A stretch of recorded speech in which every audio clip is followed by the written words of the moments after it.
여러분 반갑습니다. 오늘은 기도와 묵상은 한 짝입니다. 이 부분에 대해서 한번 살펴보겠습니다. 여러분 우리가 기도의 출발점은 무엇이 되어야 할까요? 저는 기도의 출발점이 바로 말씀 묵상에서 시작해야 한다고 봅니다. 오늘날 한국 교회의 그 성도님들의 기도를 살펴볼 때에 부르짖는 기도는 익숙하고 뛰어나지만 스스로 조용히 말씀을 묵상하고 또 이렇게 곱씹어서 이렇게 그 묵상을 하면서 기도를 하는 그러한 습관이 잘 형성되어 있지는 않은지 그런 생각을 하게 됩니다. 그런데 여러분 우리가 기억해야 할 것은 기도와 묵상은 한 짝이라는 거죠. 묵상과 기도는 결코 분리될 수 없다는 것입니다. 제가 사역을 하면서 그런 질문을 좀 많이 가졌던 것 같습니다. 어떤 분들은 기도를 굉장히 많이 하는데 인격이 변화되지 않습니다. 굉장히 거칠고 또 뭔가 비인격적인 그런 분들을 종종 보았습니다. 여러분 왜 기도를 많이 하는데 삶이 변화되지 않을까요? 우리의 인격과 성품이 변화되지 않을까요? 여러 가지 원인이 있겠지만 저는 그 이유 중에 하나가 바로 말씀 묵상이 없는 기도를 하기 때문이라고 생각합니다. 우리가 말씀 묵상을 하면 하나님이 어떤 분이신지를 알게 되죠. 그리고 그 하나님께 순종하게 됩니다. 그게 바로 기도인 거죠. 그런데 많은 분들이 부르짖는 기도를 많이 하지만 기도를 하나님과의 교제로 생각하기보다 자기 욕망을 충족시키기 위한 수단으로 생각할 때가 있다는 것입니다. 그렇기 때문에 기도를 많이 하는데 인격이 변화되지 않는 거죠. 저는 여러분들이 기도를 자기 욕망을 이루는 수단으로 생각하지 말고 하나님과 사귀는 시간, 하나님과 교제하는 시간으로 볼 수 있으면 좋겠습니다. 묵상과 기도는 떼려야 뗄 수 없는 불가분리의 관계에 놓여 있는데요.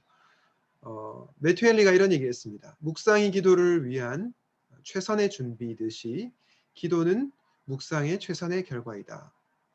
고로 묵상과 기도는 붙어 다닌다. 말씀을 묵상하는 것과 기도가 함께 가야 된다는 것을 아주 잘 얘기해주고 있습니다. 그렇다면 여러분, 말씀 묵상, 성경 묵상과 성경 읽기의 차이는 뭘까요? 우선 성경 읽기가 문자 그대로 성경을 눈으로 읽는 거라면 성경 묵상은 말씀을 귀로 듣는 것입니다. 사무엘상 3장 9절 말씀 이런 말씀 있죠. 여호와여 말씀하옵소서 주의 종이 듣겠나이다. 하나님의 말씀을 그냥 읽고 끝나는 것이 아니고 읽는 동시에 귀로 그 말씀을 듣는 거죠. 그리고 그 말씀을 들음으로 하나님과 교제하고 하나님의 뜻에 따라 살아가는 것. 그게 바로 말씀 묵상이라는 것입니다. 묵상의 유익과 방법은 어떤 걸까요? 말씀 묵상의 유익은 바로 다음과 같습니다. 말씀이 우리의 머리에서 가슴으로 내려와서 육화되게 하는 것. 그래서 묵상이라는 행위를 통해서 말씀이라는 거룩한 약이 우리 영혼에 스며들어서 우리 영혼의 환부를 치료하고 피가 되고 살이 되어서 영혼을 튼튼하게 해주죠. 그리고 우리 영혼이 하나님을 더욱더 살고 알고 사랑할 수 있도록 이끌어줍니다. 이걸 경험하기 위해서 우리는 어떻게 해야 됩니까? 말씀을 주야로 묵상해야 됩니다. 밤이고 낮이고 말씀을 묵상하는 거죠. 주야로 묵상하는 구체적 방법은 무엇입니까? 반복해서 읽고요. 읊조리고요. 생각하고요. 음미하고요. 이렇게 계속해서 말씀을 내 삶 속에서 묵상하는 삶을 실천할 때에 정말로 놀라운 변화가 일어난다는 것입니다. 묵상의 보편적 방법은 무엇입니까? 두 가지 질문으로 여러분들이 묵상하면 좋겠는데요. 첫 번째로 하나님은 어떤 분이신가? 본문에 나타난 하나님은 어떤 분이신가?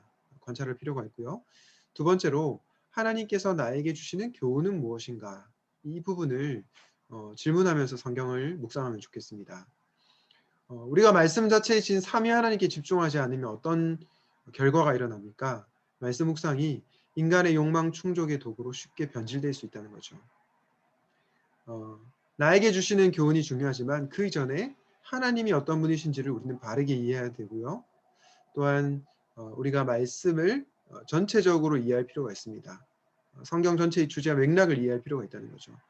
성경 전체의 주제와 맥락을 이해하지 못하고 그냥 자의적으로 말씀을 해석하고 묵상하다 보면 이상한 적용을 할 수 있다는 거죠.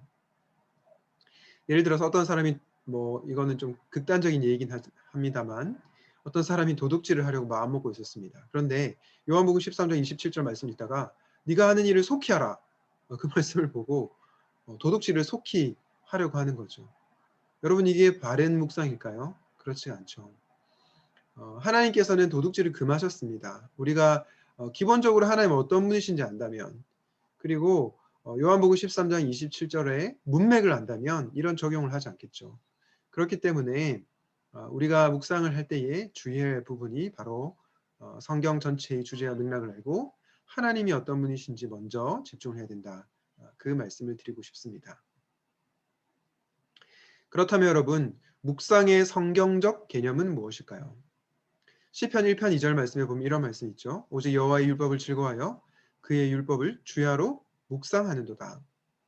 여기서 묵상이라고 번역된 히브리어 단어는 하가라고 하는데요. 하가라고 하는 뜻은 어떤 뜻이냐면 율법이 깨달아지기까지 기도하듯이 계속해서 말하고 읊조리고 암송한다는 뜻입니다. 네, 말씀을 그냥 속으로만 생각하는 것이 아니고 말하고 읊조리고 암송하는 것, 그게 바로 묵상이라는 거죠.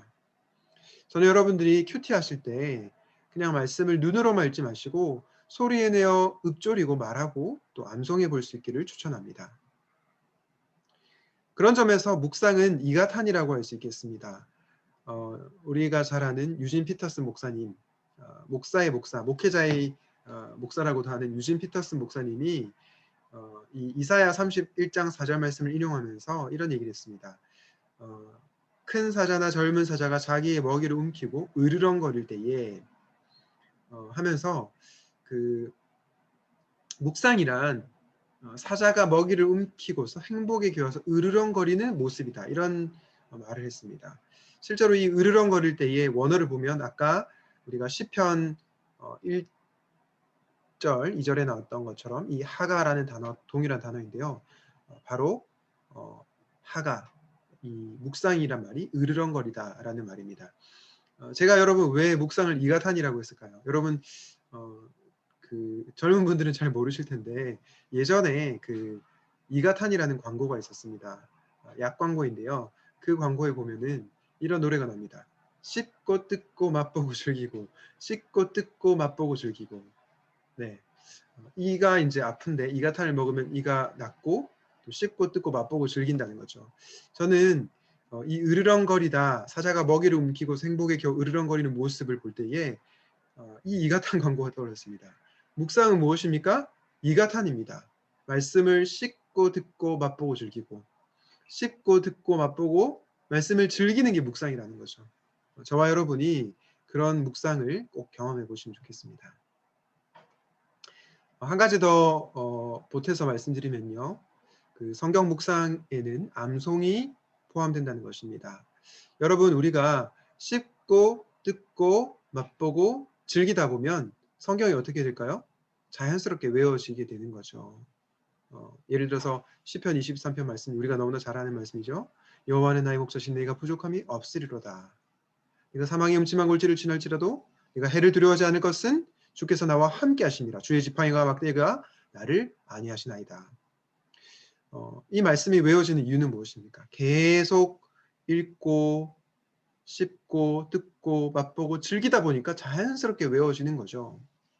그래서 이 묵상과 암송은 한 몸이라는 것을 우리가 기억하시면 좋겠습니다. 존 파이퍼 목사님이 이런 얘기했습니다. 묵상은 성경을 읽으면서 그 내용에서 하나님이 우리에게 주시기로 계획한 단맛과 영양분을 얻으려고 읽은 것을 씹는 것을 의미한다. 고로 묵상에는 주야로 말씀을 씹고 말씀에서 힘을 얻기 위한 암송이 포함되어야 한다라는 말을 하셨습니다. 저는 여러분들이 성경 묵상을 하면서 암송도 꼭 실천해 볼 수 있기 바랍니다. 또 한 가지 중요한 포인트는 뭐냐면요. 온전한 묵상은 반드시 말씀 실천이 따른다는 겁니다. 말씀을 듣는다고 하는 것은 무엇입니까? 성경에 듣는다고 하는 표현은 obey, 순종한다라는 그 뜻이 포함되어 있습니다. 결국 들음과 행함은 분리될 수 없는 거죠. 따라서 기독교적 묵상의 핵심은 말씀을 실생활에서 옮기는 것, 순종하는 것입니다. 야고보 사도가 이런 얘기했죠. 너희는 말씀을 행하는 자가 되고 듣기만 하여 자신을 속이는 자가 되지 말라.